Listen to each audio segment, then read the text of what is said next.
Hi, everybody. Matt here from Matt Likes Comics. I'm sure everybody out there has had this kind of problem at one point or another, and so I'm going to take a few minutes today to talk about a bit of things that have been on my mind lately. And I'm just wondering if other people have thought about this and what their solutions might be.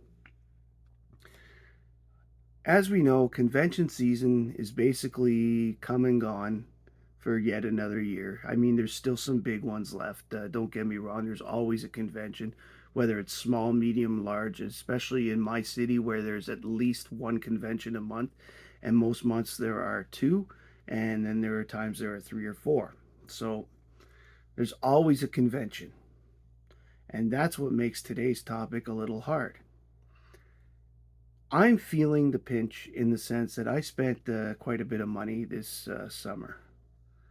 And it's because I went to two major conventions and three smaller conventions, all since March 1st. And, well, let's just say I'm feeling a little tapped out. And so, what I wanted to do today was talk about ways that we can try to save a little money in our hobby. I mean, the obvious one is to make the hobby pay for itself, right? Is to sell things and and keep things moving. But that is an idea that for a guy like me can't work because I don't want to let anything go.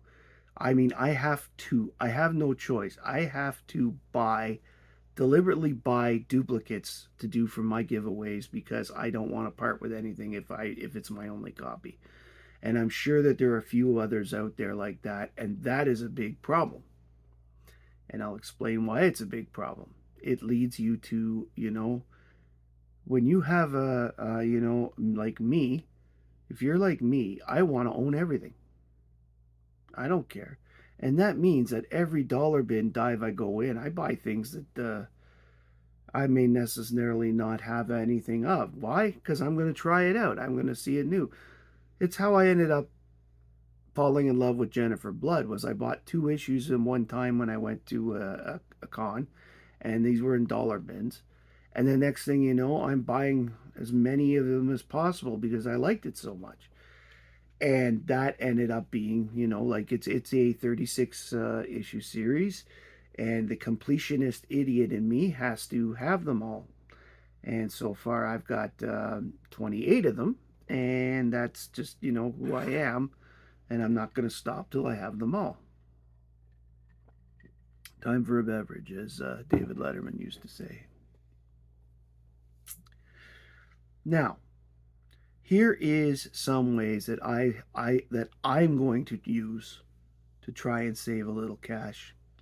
It's up to you if you feel that you need to do the same. Because as I said already, you can sell your comics if you want, the ones you don't like anymore or whatever. And honestly, that is a good way to help have the hobby fund itself.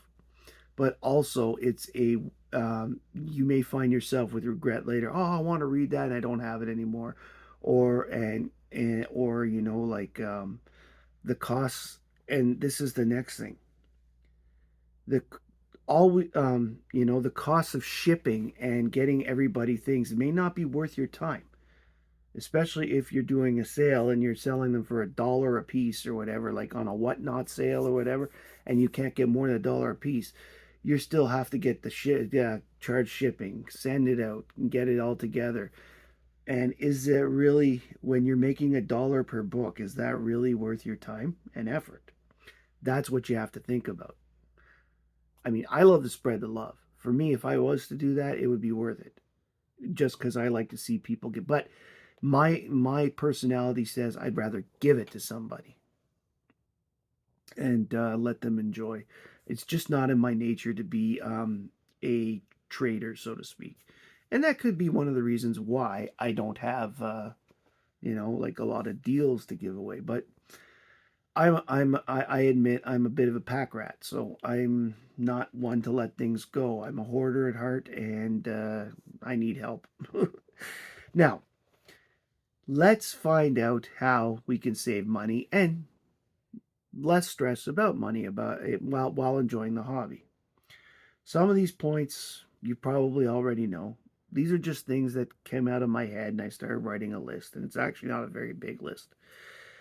I always try to go to local comic shops as much as possible, or the local shows, in the sense, like, one of the reasons I go to so many cons is because I would rather see local guys make the money and keep buying new stuff and staying in the business, because I am a big fan of shopping local. Always have been.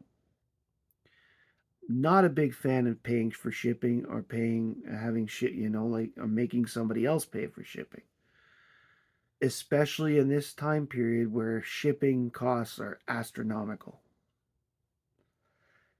Your local comic shop can use the help. Even if, just, you have to keep in mind, and here's the thing about the local comic shop versus, say, all right, you need to figure out what the cost is with the shipping, and is it worth it? Because if my comic shop has the book for $3 and your local comic book shop has it for $6, well, your $3 is going to have $7 to $8 shipping added to it. And if you want to get less on shipping or more for your shipping, you're spending even more, because you want to buy 6 or 7 books to get the shipping down. You're still spending that money on books. And they're books that you may not necessarily want, you may feel pressured to buy. And that is the key.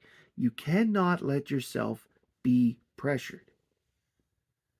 Your local comic shop can help with that, because if they don't have it, odds are they're not going to take the time to find it, especially if it's a Dazzler 4. Okay? I'm using that as a typical dollar bin book, or they may help out more in the Silver Age and older, or Bronze Age if it's a key, because they can make some good money off it as well. But, give your local comic book shops the chance.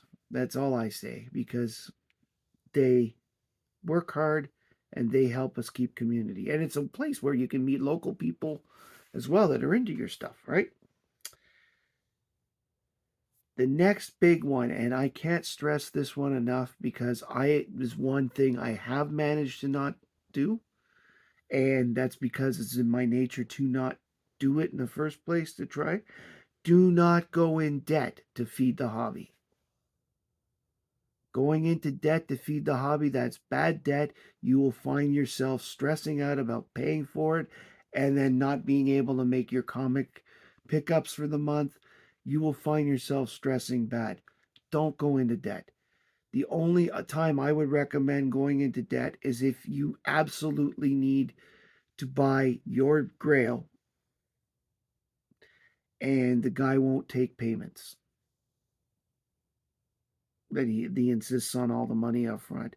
And even then, make sure you can afford to pay it back before you go into debt, because before you do it, because if you're going to buy a $2,000 book, but that's going to mean that you don't eat for 6 weeks, don't do that to yourself.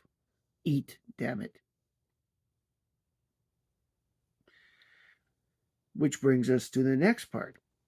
Try to avoid FOMO.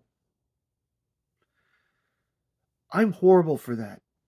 There are a couple channels, we won't get into any names, squad, that whenever they show a book I like, I'm already ordering it 5 minutes later.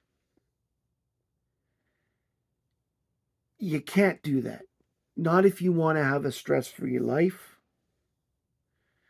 The best thing to do is to write it down and then decide, do you really want it or not? Spur of the moment decisions like that with FOMO can be very dangerous and could lead you going into debt, and so on and going on forth, or horrendous shipping fees and spending more money than you intended to. Make your budget and stick to it. FOMO is dangerous, especially if, and this is the one that I can't understand why people do it. The FOMO when, say, an Absolute Batman #1 comes out, and the people who didn't order it the day it came in, the rush of people going on to eBay and paying those outrageous fees are, I mean, while a normal part of the hobby, can again lead to you feeling like, well, you're missing out.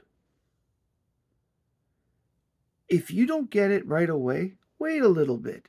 The vast majority of books go like this on a short period of time. I'm going to use Absolute Batman #1 as an example.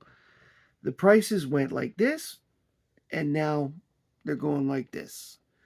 I've even seen some of the prints of Absolute Batman in $2 to $5 bins. So they aren't all you need to do is wait a little bit. Don't subscribe to the FOMO.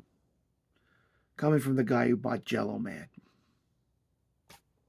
All because he saw it on a freaking video.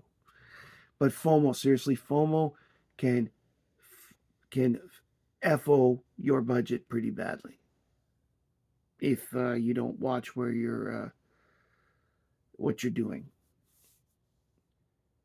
The next point is it comes from the LCS part, but it also has another component, and this is one that I've really been able to use, and it's made things easier for me from a purchasing point of view.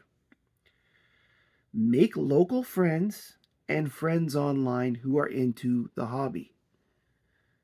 It expands your circle for trading. You have duplicates, he has duplicates. Flip them. You might get books you don't have. And all that will cost you is shipping if it's not in Ottawa. And shipping by itself without purchasing something can be reasonable. I know that American shipping to American addresses is a reasonable cost because Canadian shipping is absolutely horrific. They've gone and taxed it to the wazoo to make it even worse.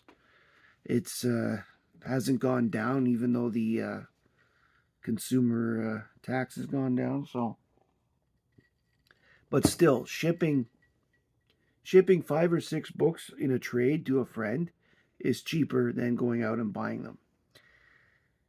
It is not, if your local comic shop allows it, have trading nights there. Organized trading nights.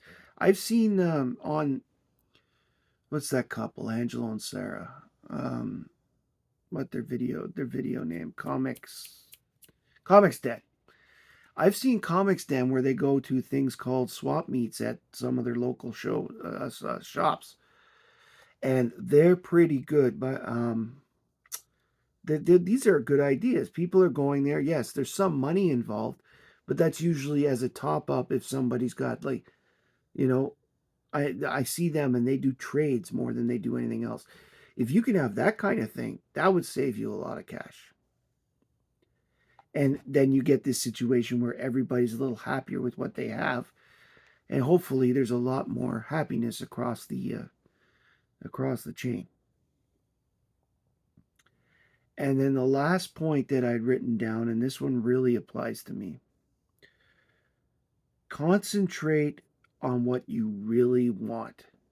Focus a little bit, because I want everything, and that leads me to say I drop $30 in the dollar bin because of it, because I want everything. That's $30 I don't have if I come across a bigger book that I want, like an Action Comics, for example, that I'm missing from my run. I'm at the point of my run, by the way, that every Action Comics I buy is pretty much $20 to $50 for non-keys. So when I drop $30 in the dollar bin, that is money I'm taking away from focusing on that. Especially with a budget. You have to stick to a budget as much as possible. That may stress you out a little bit because, well, I can't get this big thing. You can always take $10, $20, $25 and put it aside.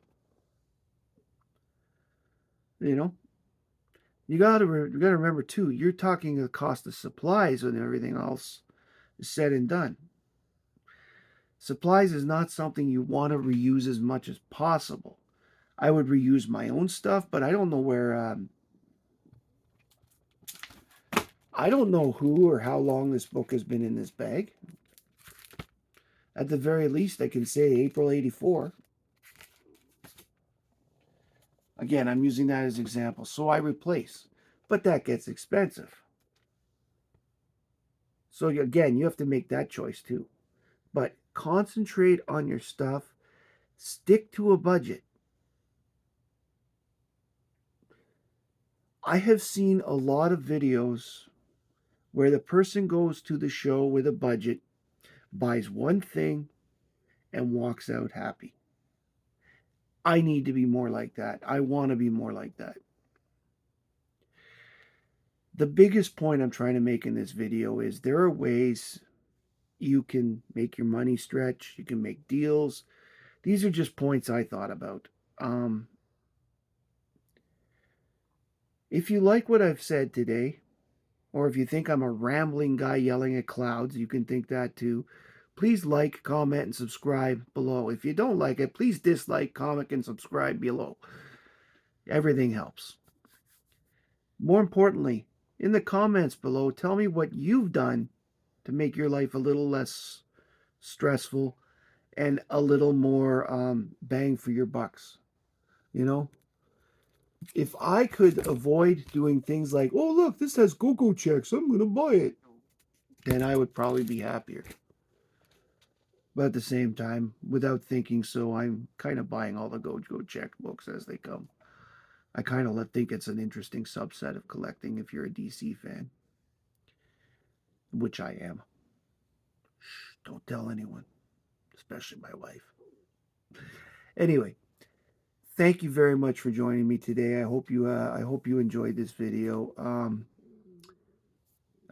As I said, put your comments below. I really appreciate it. Thank you very much. My name's Matt. I like comics, and I hope you do too. Bye, everybody.